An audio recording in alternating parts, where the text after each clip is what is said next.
Hello বন্ধুরা, কেমন আছো সবাই? আশা করি সবাই ভালো আছো। আজকে এমন একটা জিনিস বানাবো যেটা দেখে তোমরা অবাক হবে। তো আমি মাটি দিয়ে আজকে কি বানাবো জানো?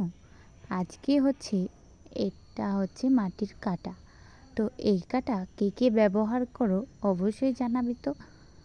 তো এরই কাঁটা হচ্ছে লম্বা আকৃতি, আমি গোল কাঁটা বানাবো না। এটা হচ্ছে লাঠির মতো। তো এটাকে কি বলে আমি বলতে পারবো না। তো আমি ব্যবহার করি। এখন তোমরা কি ব্যবহার করো?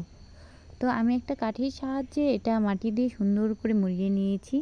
তারপর কটা পাপড়ি বানিয়ে নিয়েছি। এখন একটা একটা করে পাপড়ি অ্যাটাচ করে নিচ্ছি। তো সুন্দর করে পাপড়িগুলো বসিয়ে নিতে হবে। দেখো আমি কিভাবে বসিয়ে নিচ্ছি। এই কাঁটাটা হচ্ছে কলমের মতো দেখতে লাগে।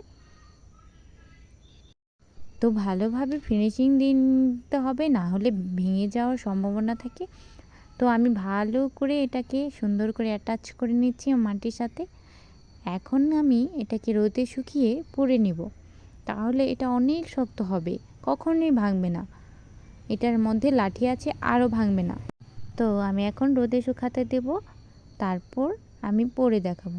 দেখো আমি মাথার মধ্যে দিয়েছি, কেমন লাগছে অবশ্যই জানাবে কেমন হয়েছে।